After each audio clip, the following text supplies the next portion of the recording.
இன்றைக்கி அவங்க சொல்லக்கூடிய விஷயம் என்னன்னாக்கா, இப்போ பிஜிஎம்எல் ஒட்டு மொத்தம் 17 வார்டு இருக்குது. 17 வார்டில் வந்து பிஜிஎம்எல் இருக்கும்போது கிட்டத்தட்ட 1000 சானிட்டரி ஒர்க்கர்ஸ் இருந்தாங்க, துப்புரவு தொழிலாளர். இன்றைக்கி 30 தொழிலாளிங்க தான் இருக்கிறாங்க. இந்த 30 தொழிலாளிகளை வந்து இந்த மைன்ஸ் பகுதியில் வந்து எப்படி வேலை செய்விக்க முடியும்? இது ஒரு மிகப்பெரிய பிரச்சனை. இப்போ தங்கச்சுரங்கம் பகுதி முழுவதும் வரும் 30 பேர் தான். 30 பேர் தாங்க, 30 பேர் தான் இருக்குது. அதுலேருந்து கூட என்ன பண்ணிக்கிறாங்க, 17 பேர் தான் வந்து அந்த பகுதியில் வந்து வேலை செய்யுது. மீதி 13 பேர் என்ன பண்ணிக்கிறாங்க, இந்த டிப்பர் லாரியில் வந்து ஹெல்ப்பராக பண்ணியிருக்கிறாங்க. அவங்க என்ன சொல்கிறாங்க, இந்த செக்ரிகேஷன் பண்ணணும்னு சொல்கிறாங்க. செக்ரிகேஷன் பண்ணலனாக்கா இவங்களுக்கு டிஎம்ஏ பிடிஓலாம் இவங்களுடைய சம்பளத்தை நிறுத்தி வைக்கிறாங்க. அதுக்கு அந்த செக்ரிகேஷனை பண்ணி இவங்க டம்பிங் எடுக்குது. அங்கேயும் செக்ரிகேஷனுக்கு கிட்டத்தட்ட 20 பேரை போட்டு வச்சுக்கிறாங்க. ஆனால் இந்த ஊரில் இருக்கக்கூடிய அந்த குப்பைகள் அல்லது பிளாக் ஸ்பாட்ஸ்ன்னு என்ன இருக்குதோ அந்த இடத்துல குப்பைகள் அல்லாதையே வந்து நாரி நிற்கக்கூடிய நிலைமை. இன்றைக்கி பல்வேறு நோய்கள் வந்து இந்த ஊரில் பரவக்கூடிய நிலைமையை வந்து உருவாக்கி நிற்கிறாங்க. இன்றைக்கி அந்த பிளாக் ஸ்பாட்ஸில் வந்து குப்பைங்கோ எல்லாம் சேர்ந்து புழுங்க உருவாக்கக்கூடிய நிலைமை இன்றைக்கி உருவாகிருக்குது. அது சரியான அதான் இந்த வேலையாட்களை வந்து துப்புரவு தொழிலாளிகளை 30 பேரை வச்சுக்கின்னு 17 வார்டு மைன்ஸ் வார்டுங்களா இவ்வளோ பெரிய வார்டை வந்து எப்படி நம்ம வந்து சுத்தம் பண்ண முடியுன்றது மிகப்பெரிய கேள்வி.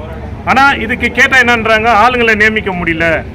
அது மட்டும் இல்லாமல் இந்த ட்ரைனேஜ் சிவில் ஒர்க்குக்கெல்லாம் கூட இப்போ எஸ்எஃப்சி 15 ஃபைனான்ஸ் மாநில ஃபண்டுகளை தவிர முனிசிபாலிட்டி ஃபண்டிலேருந்து கூட இது மாதிரியான வேலைங்கள்லாம் செய்யலாம், ஆட்களை வந்து எடுக்கலாம். ஆனால் இவங்க என்ன சொல்கிறாங்கனாக்கா பணம் இல்லைன்னுறாங்க.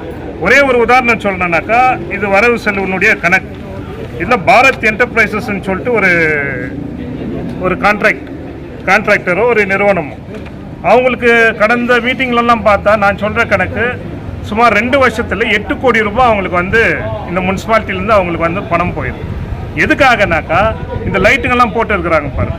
இந்த நம்ம பெம்மல்லேருந்து ஆரம்பித்து இந்த மீடியன்ஸில் வந்து லைட்டுங்க போட்டுருப்பாங்க. அது பியூர்லி வந்து எந்த ஃபண்டுனாக்கா பிஎம்எல்ல வந்து ப்ராப்பர்ட்டி டேக்ஸ்ன்னு சொல்லிட்டு 14 17 கோடி ரூபாய் கொடுத்துக்கிறாங்க.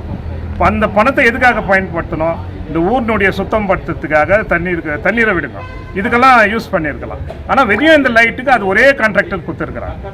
நீங்கள் நம்ம 5 லைட்ஸில் பார்த்தாக்கா நம்ம ஐ லவ் கேஜிஎஃப்னு ஒரு போர்டை போட்டு ரொம்ப கொண்டாடணும், ரொம்ப பெருமையாக கூட பேசணும். அதுக்கு மார்ச் மாதத்தில் 3 லட்ச ரூபா கொடுத்துக்கிறாங்க, ஏப்ரல் மாதத்தில் 2.5 லட்ச ரூபா கொடுத்துக்கிறாங்க. கிட்டத்தட்ட 10 லட்ச ரூபா வெளியே அந்த ஐ லவ் கேஜிஎஃப்ன்ற போர்டு வைக்கிறதுக்கு செலவு பண்ணியிருக்கிறது தான் அவங்க பட்ஜெட்டில் வரவு செலவில் கொடுக்குறாங்க.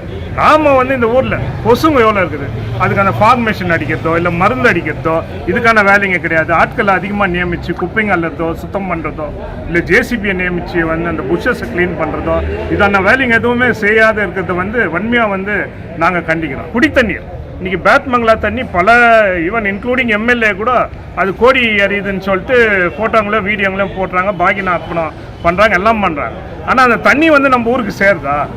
கேஜிஎஃப் நகரம் மட்டும் இல்லை, கிராமப்புறங்களுக்கு கூட அந்த தண்ணி சேருறது கிடையாது.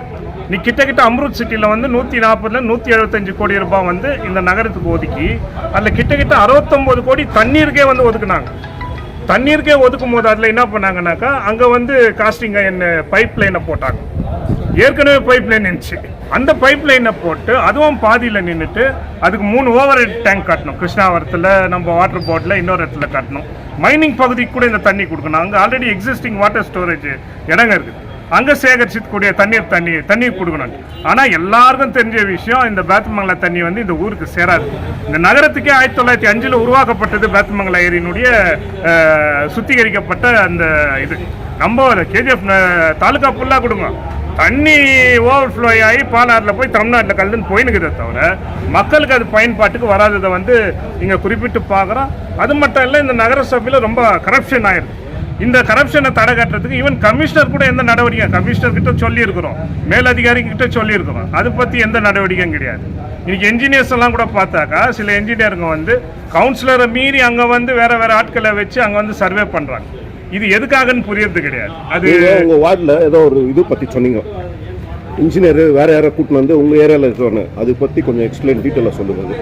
அது என்ன பண்ணுறாங்கன்னா, இவங்க என்ஜினியர் வந்து நம்ம முனிசிபாலிட்டியினுடைய என்ஜினியர் தான். அந்த இடத்துல வந்து ஒரு ஆக்ஷன் பிளான் தயாரிக்கணும். அப்போ கவுன்சிலர்களுக்கு தெரியும் இந்த 5 வருஷத்தில் எந்த இடத்துல வேலை ஆகிருக்குது, நகரத்தினால எந்த வேலை ஆகிக்குது, 15 ஃபைனான்ஸில் என்ன ஆகிக்குது, எஸ்எஃப்சியில் என்ன இருக்குது, ஆகக்கூடிய வேலை என்ன இருக்குது, எல்லாம் தெரியும். இதெல்லாம் தெரியும் போது அந்த கவுன்சிலரை வச்சுன்னு வேறு எங்கே ஆவாத இடம் எங்கே, எந்த இடத்துல காவா போட்டால் நல்லது, எந்த இடத்துல ட்ரெயின் ரோடு போட்டால் நல்லது, எப்படியான ஒரு ட்ரெயின் போடணும், இது எங்களை தான் கேட்கணும். இவங்க ப்ரைவேட் ஆட்கள் எல்லாம் கூட முனிசிபாலிட்டி அம்பாசிடர் காரில் உட்கார வச்சுன்னு அந்த இடத்துல வந்து அங்கே லோக்கலாக யாரோ ஒரு ஆஸ்பிரண்ட் இருக்கிறார் அடுத்த எலெக்ஷன் நிற்கலான்னு அவரும் ஒரு ரவுடி சீட்டில் தான் இருக்கக்கூடியவர். இப்போ ஒரு என்ஜினியருக்கு வந்து யார் கூட தொடர்பு அது இவங்க யாருனுடைய சொல்ல கேட்டு யாருனுடைய பேச்சை கேட்டு இது பண்ணுறாங்கன்னு தெரில. இவங்களே வந்து பண்ணுறது கூட பரவாயில்ல. இங்கே ரெப்ரசன்டேட்டிவ் இருக்கும்போது இன்றைக்கி அவங்க தானே பண்ணோம். அந்த வேலையை வந்து கவுன்சிலரை வச்சு தானே என்ஜினியர் பண்ணோம். அதை வந்து இந்த மீட்டிங்கில் கூட நான் கேள்வி கேட்டேன். அதே மாதிரி பிஜிஎம்எல் பகுதியிலேருந்தும் நான் அவங்களுடைய ஆனுவல் ரிட்டர்ன்ஸில் வந்து 2023 A2க்கு வந்து 4.29 கோடி ரூபாய் வந்து ப்ராப்பர்ட்டி டேக்ஸ் கொடுத்துக்கிறாங்க. இவனுங்க என்ன சொல்கிறது, எப்போ பார்த்தாலும் மைன்ஸ் ஏரியாவில் டேக்ஸ் இல்லை, மைன்ஸ் ஏரியாவில் நீங்கள் டேக்ஸ் கட்டுறதில்ல, உங்களுக்கு எப்படி சுத்தம் பண்ண முடியும், உங்களுக்கு எப்படி ஆள் ஒதுக்க முடியாது. அப்போ இந்த பணம் வர்றது எங்கே போகுது? எம்எல்லேருந்து கிட்டத்தட்ட 14 17 கோடி, பிஜிஎம்எல்லேருந்து ஒரு 4.29 கோடி, ஒரு 2-3 வருஷத்தில் கிட்டத்தட்ட 20 கோடி ரூபாய் வந்துடுது. அப்போ அந்த பகுதிக்கு அந்த வேலைங்க என்ன செய்யணும்? இந்த முனிசிபாலிட்டியினுடைய கடமைனா சுத்தம், சுகாதாரம், தண்ணீர் வசதிகள் இதெல்லாம் பண்ணோம் இல்லையா? இந்த அடிப்படை வசதிகளை கூட கவுன்சிலர் போராடி தான் நாங்கள் வந்து சிவில் ஒர்க்லேருந்து மற்ற வேலைங்களெல்லாம் நாங்கள் எங்கள் வார்டில் வந்து கஷ்டப்பட்டு சேருமே தவிர, இவங்க வந்து இது மாதிரியான ஒரு மோசமான நிர்வாகத்தை இங்கே செயல்படுத்துறதை வந்து இன்னைக்கு வன்மையாக கண்டிச்சிருக்கிறோம். கிட்டத்தட்ட 7 மாதத்தில் வந்து அவங்க வந்து 10 கோடி ரூபாய் வருமானத்தை காமிச்சிருக்கிறாங்க. செலவும் அதுக்கு ஈக்குவலாக பண்ணியிருக்கிறாங்க. இப்போ குறிப்பாக இன்றைக்கி இந்த பில்லு மார்க்கெட்டில் என்ன பண்ணாங்கன்னா, அங்கே போய் எல்லாம் கடைகளையும் இடிக்கிறது, அந்த இடத்த சுத்தம் பண்ணுறது இதெல்லாம் சொன்னாங்க. இன்றைக்கி ஒரு சப்ஜெக்ட் வைக்கிறாங்க. அந்த இடத்துல வந்து நாங்கள் வந்து இது காம்ப்ளெக்ஸ் கட்டுறோம், பார்க்கிங் பண்ணுறோம் இதெல்லாம் சொல்கிறாங்க. ஆனால் நீங்கள் அங்கே வந்து திறவுகோல்ஸ்னு சொல்லிட்டு முடிவு பண்ணுறதே வந்து கவுன்சில் பாடியில் வந்து டிஸ்கஸ் பண்ணியிருக்கணும். அங்கே போய் இந்த ஊரில் கமிஷனர் வராது, யாரும் வராங்க, அங்கே அவங்களும் இந்த ஊரினுடைய மக்கள் தான். அங்கே யார் ஒரு கடைக்கு 5 கடை வச்சுக்கிறான்னா அதை கண்டுபிடிச்சி காலி பண்ண வேண்டியது உங்கள் வேலை. இல்லை மார்க்கெட்டில் கூட என்ன பண்ணியிருக்கிறோம், நீங்கள் ஏற்கனவே என்னென்ன பல்வேறு முடிவுங்க வந்த பிறகு கூட நாமெல்லாம் இல்லை, காலங்காலமாக அந்த வியாபாரத்தை நம்பினா ஆயிரக்கணக்கான வியாபாரிங்க இருக்கிறாங்க. அந்த இடத்த வந்து அவங்களுக்கே வந்து வியாபாரம் பண்ணுறதுக்கான வாய்ப்புகளை கொடுக்கணும், இதெல்லாம் சொல்லியிருக்கோம். ஜனங்களுக்காகத்தான் எல்லாமே நிர்வாகம், எல்லாம் முனிசிபாலிட்டிலேருந்து எம்எல்ஏலேருந்து கவுன்சிலேருந்து எல்லாமே ஜனங்களுக்காகத்தான். ஜனங்க நலனை பார்க்கணும். அங்கே தவறாக இருந்தால் சரி. இப்போ டெவலப்மெண்ட்டுக்கு நம்ம ஆதரவு இருக்குது. அதே மாதிரி கேஸ் இல்லாதவங்களுக்கு என்ன கேஸ் கொடுத்துக்கிறாங்களோ வரக்கூடிய நாட்கள் அதுக்கும் ஃபண்ட் இருக்குது, அதை கொடுக்கணும். பசங்களுக்கு ஸ்காலர்ஷிப் அது வந்து 2 வருஷமாக நிறுத்தி வச்சுருக்கிறாங்க. ஏற்கனவே கொடுத்த ஸ்காலர்ஷிப் வந்து கொடுக்கல, அதை வந்து உடனடியாக கொடுக்கணும்.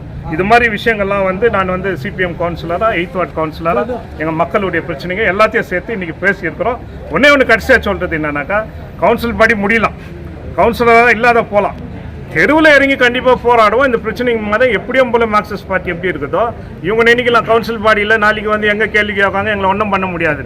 உங்களை எதிர்த்து நாங்கள் போராடினே தான் இருப்போம். ஜனங்களுக்கு நல்லது செய்யலாம். நான் இங்கே இருப்போம், டிசி ஆஃபீஸ் போவோம், விதான சௌதா போவோம், மக்கள் மத்தியில் ஜனங்க மத்தியில் எங்களுக்கு ஆதாரப்பூர்வமாக போராடுவோம். நீங்கள் எங்கிட்ட நான் பேசியிருக்கிறதுக்கு எதுனா கவுண்டர் கொடுங்க பார்க்கலாம்.